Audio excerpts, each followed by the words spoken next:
Let's go over the next progression of our Breaststroke 11.1 series, sculling drill. In our previous iteration, we used two pieces of equipment. We used the snorkel and then the fins. In this iteration, we're going to be doing this just with the flutter kick with the fins on. So no snorkel is needed. Now, so let's go over the elements and what we look for. When we are doing our kick here, we want to make sure that we are, even though we're not doing a breaststroke kick, we're going to still be using a flutter kick, but we want to deploy all the good habits of the flutter kick that we've been talking to and about up to this point. So what do we look for? We look for a natural bend in the knee. What does that mean? So let's kind of go over and talk about just some extremes. If we keep the legs straight like this, our athletes are going to be able to kick really, really fast and probably very powerful. However, they're going to give out. So we need some sort of knee bend to be able to help accomplish getting that power with that speed so that everything is in balance. Now, what's too much knee bend? Anything that we kind of say is going to be really approaching 90 degrees of a bend, and here this would be absolutely too much. Would be just kind of kicking air at this point and really not moving at all. Same here kind of holds true when we are looking under the water. If we kind of are drawing these knees inward and having those legs go up and down like this, you're going to make contact with the water. However, it's not going to really be very, very, very fast. So what we want, it just again, is think about that knee bend. So how much or what would we want our athletes to picture? Think about it like this.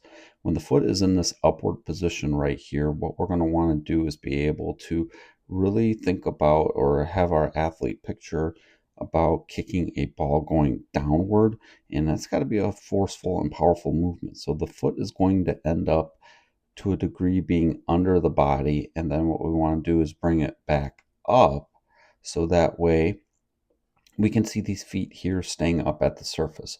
We like seeing the turbulence here created at the surface. So kind of the cues that we give our athletes is like, hey, we want you to kind of think about having some white water or some boiling water or thunder kick, depending on all the cues. It really all means the same thing. We want our athletes having the feet stay at the surface. Want that body here to be up toward on top of the surface of the water. Here, the head will stay tucked in between the arms. We kind of want that to be right also at the surface.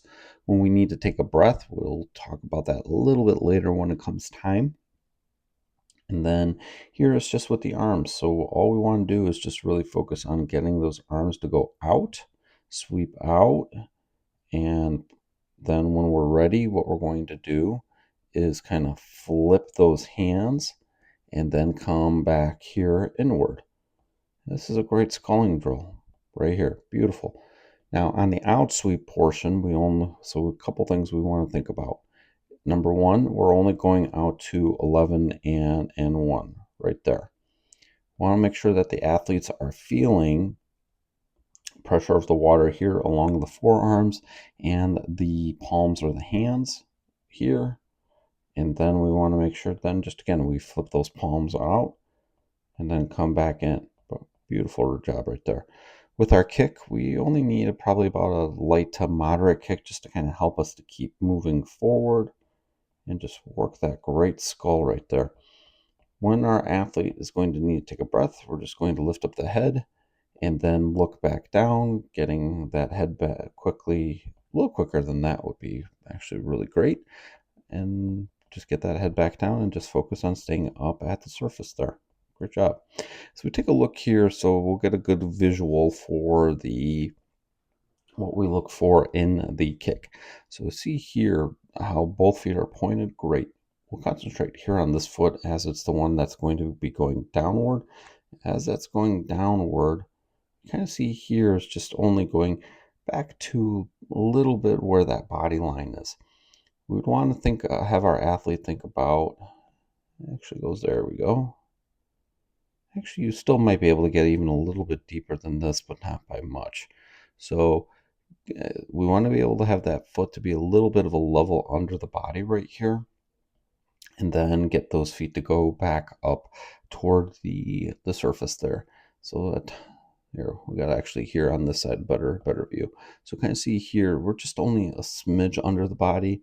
We might be able to even go lower to about right here, and then return the foot to go back up so that everything is up at that surface.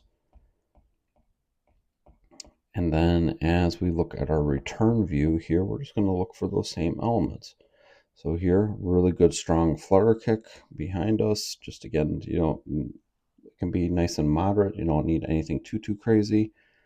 Then we look at everything being right pretty much at the surface right here. Head we want to make sure is also nice and steady. Lift the head up when we need to take the breath, and then get that head to then go back down. And then we just perform out sweep, make sure we're only going to 11 and 1, and then return back in. Out and then in, out and then in. Nothing too fancy here, just it's all about making sure that we establish the feel of the stroke here. So we're going under the water, we're going to just take a look so we just get a different perspective. Head here is kind of tucked in between the arms, perfect right there. And then we just kind of focus on that 11 and 1 right there. Return back in. And yeah, this is very simple of a drill. So just make sure you keep working with your athletes on not rushing and moving those arms as fast as possible. So we want to kind of have some pauses in between those arms, so because it's a sculling movement. Overall, if you found some great value out of this, be sure to drop a like and subscribe.